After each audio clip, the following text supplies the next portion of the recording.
ભાવનગરમાં સર્જાયેલ નકલી દારૂ કાંડની તપાસ ચલાવી રહેલ સ્ટેટ મોનિટરિંગ સેલના એસપી મયુરસિંહ ચાવડા દ્વારા પત્રકાર પરિષદ યોજી જરૂરી વિગતો અપાઈ હતી.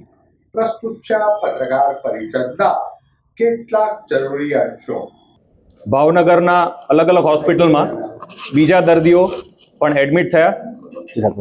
થોડા દર્દીઓનું મૃત્યુ થયું. એની વિગત વધુ ઊંડાણપૂર્વક એફએસએલ મારફતે તપાસ કરતા તેના બ્લડમાં મિથેનોલની હાજરી આવી. આ હાજરીના કારણે પ્રસ્થાપિત થયેલું છે કે અહીંયા ઇથેનોલ સાથે મિથેનોલના મિક્સચરથી આ બનાવ બનેલ છે અને ગુનો દાખલ કરવામાં આવેલ હતો. અને ડીજીપી શ્રી જીએસ મલિક સરના આદેશથી સ્ટેટ મોનિટરિંગ સેલની ટીમો આ બનાવ બનેથી તાત્કાલિક આવી ગઈ અને ડીજીપી સરના આદેશથી આ ગુનાની તપાસ ગઈકાલે સ્ટેટ મોનિટરિંગ સેલના પીઆઈ SM જાડેજા દ્વારા સંભાળી લીધેલ છે. આ બનાવ જે દિવસે શરૂઆત થઈ ત્યારે આ બનાવની ગંભીરતાને ધ્યાનમાં રાખી અને SMCની તમામ ટીમો ગુજરાતના અલગ અલગ જિલ્લાઓમાં જ્યાં જ્યાં શંકાસ્પદ વસ્તુઓ આવી હોય, મળી હોય ત્યાં ટીમો મોકલવામાં આવી.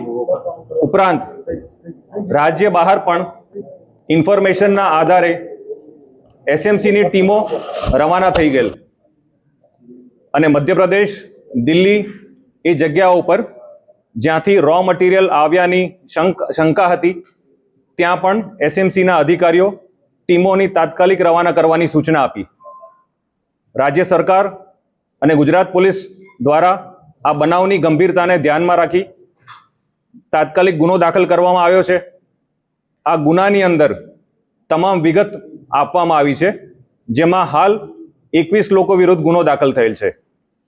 ગઈકાલે પીઆઈ SM જાડેજા દ્વારા જ્યારે તપાસ સંભાળી ત્યારે જેટલા આરોપીઓને અથવા જેટલા શંકાસ્પદ લોકોને રાઉન્ડ અપ કર્યા હતા એ લોકોની પૂછતાછ કરતા હાલની સ્થિતિએ સ્ટેટ મોનિટરિંગ સેલ દ્વારા આ તપાસમાં 13 આરોપીઓની ધરપકડ થયેલ છે.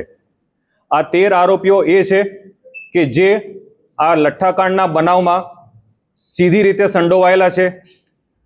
આ આરોપીઓ પૈકી ઘણા આરોપીઓ એવા છે કે જે લોકોએ રો મટીરિયલ અને અમુક વસ્તુઓ જે દારૂ બનાવવાની હતી તે પ્રોવાઈડ કરવામાં આવી છે, તે મગાવવામાં આવી છે.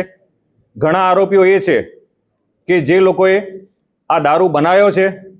ઘણા બધા એ આરોપીઓ છે કે પોતાના નાના મોટા આર્થિક લાભ માટે આ આરોપીઓને સગવડો પૂરી પાડી છે.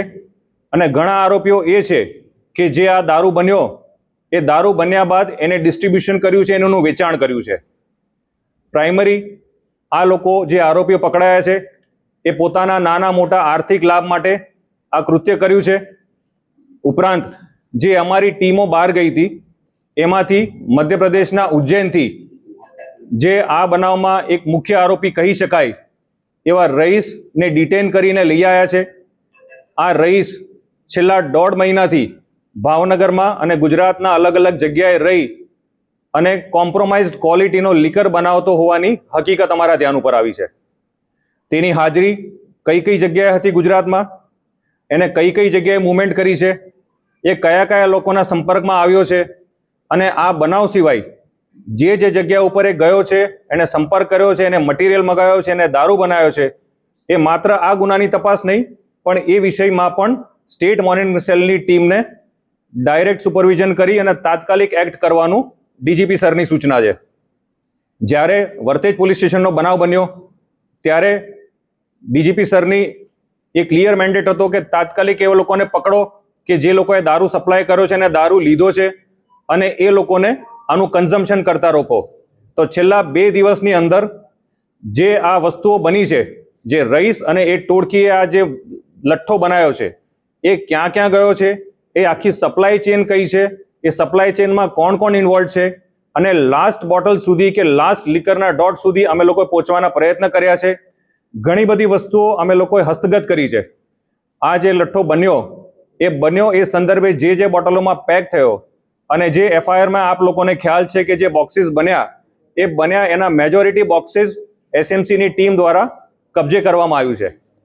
ઉપરાંત ગઈકાલ રાત્રે આ બોક્સીસ બન્યા સિવાય રઈસ, ગૌતમ, સારસ કે જે મેઇન વ્યક્તિઓ છે જેને બનાવ્યું છે એ લોકોએ જે જગ્યા ઉપર રેસિડ્યુ લિકર કે જે અનપેક્ડ લિકર હતો એ લિકર રાખેલો હતો એ પણ કબજે કર્યું છે. એ જથ્થો તમામ રીતે મળી ગયો છે. ઉપરાંત આ જે લિકર છે એને IMFL ની બોટલ્સમાં પેક કરવામાં આવ્યો છે. તો આ બોટલ્સ ક્યાંથી આવી છે તે દિશામાં પણ અમારી તપાસ ચાલુ છે. ઉપરાંત એ બોટલ્સ ઉપરના જે સ્ટીકર્સ છે એ સ્ટીકર્સ એ ફોર્જ સ્ટીકર્સ છે, એ કંપનીના કોઈ ઓરિજિનલ સ્ટીકર નથી. તો સ્ટીકર ક્યાંથી પ્રિન્ટ થયું છે અને સ્ટીકર ક્યાંથી ટ્રાન્સપોર્ટ થયા છે એ દિશામાં અમારી તપાસ ચાલુ છે.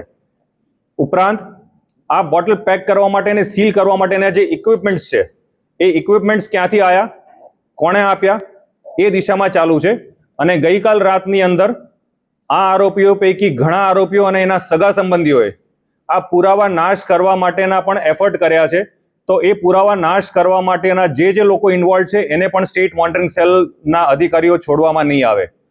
આ આખા સર્કિટની અંદર અમને જે પુરાવા નાશ કરવાનો પણ જે એંગલ મળ્યો છે એ આજે નામદાર કોર્ટની અંદર અમે પુરાવા નાશ કરવાની સેક્શન પણ એડ કરશું.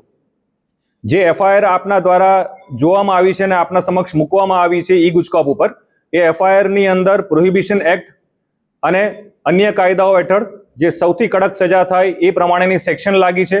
એ સેક્શનના અમે લોકો પુરાવા એકત્ર કરી રહ્યા છે અને આજે 13 આરોપીઓ છે એ 13 આરોપીઓને અમે નામદાર કોર્ટમાં રજૂ કરી અને એના રિમાન્ડની પ્રક્રિયા કરશું.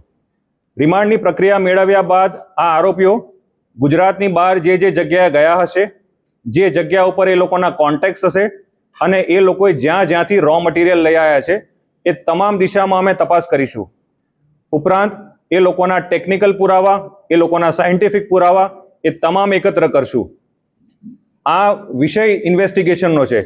હાલ સ્ટેટ મોનિટરિંગ સેલ દ્વારા ટીમ અહીંયા ભાવનગર ખાતે હાજર રહી અને જે લોકોએ આ કન્ઝ્યુમ કર્યું છે અથવા જે લોકો સુધી આ વસ્તુ પહોંચી છે એને અમે આઈડેન્ટિફાઈ કરવાના પ્રયત્ન કરી રહ્યા છે, જેથી કરી એને કન્ઝમ્પશન કરતા રોકીએ અને જો કન્ઝ્યુમ કરે તો એને તાત્કાલિક મેડિકલ સારવાર જેથી એનો જીવ બચી શકે એ દિશામાં અમે લોકો કામ કરી રહ્યા છે.